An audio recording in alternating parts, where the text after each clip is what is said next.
Hey everybody, and welcome back to the Sanctuary. I'm your host, Professor C, and we're going to be doing some more A&P today, looking at some more bones. Specifically, we're going to look at the tail, literally, of the vertebral column and focus on the sacrum and the coccyx. So, let's go.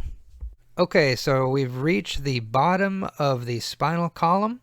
We haven't quite made it through the rest of the axial skeleton, but we are at the end of the vertebrae, where we find the sacrum and the coccyx. So let's deal with the sacrum first.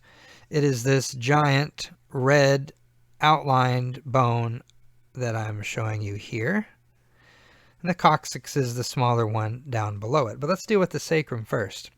It is 5 vertebrae that are fused together. They don't have any movement in between, and they're called S1, S2, S3, S4, and you guessed it, S5.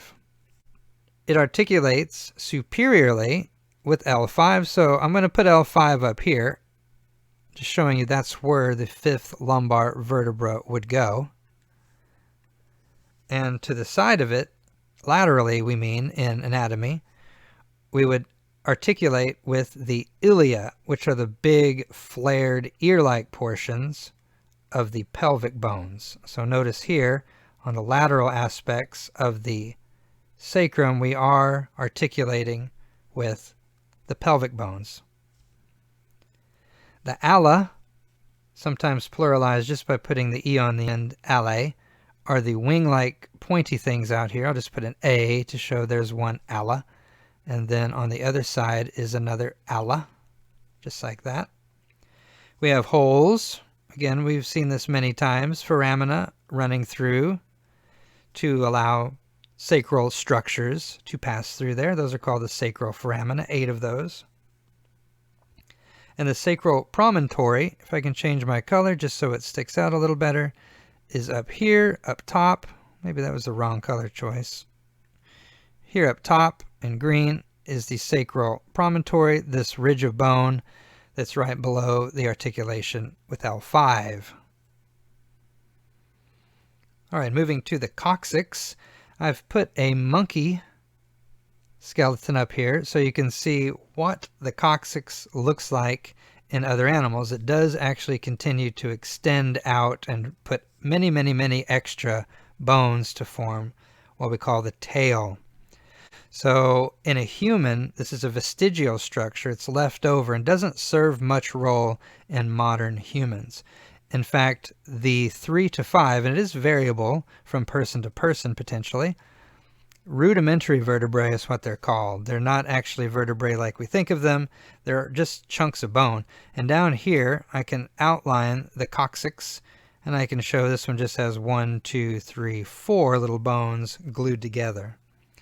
So we still call this the tailbone, even though it's not quite a tailbone like we think of other animals having tails. So it is referred to as a vestigial tail. Now there are still several muscles that attach to this, but they are extremely weak, small, and they're synergists, meaning they act with other muscles that do the exact same job, but a lot better. So you can live without this coccyx. In fact, some people who suffer from coccydynia, that is pain in the coccyx, usually when they're seated or running or moving, they have pain in the coccyx and they elect to have surgery called a COCCYGECTOMY to remove the coccyx. And that reminds me, the plural for this could either be coccyces or COCCYGEs with a G.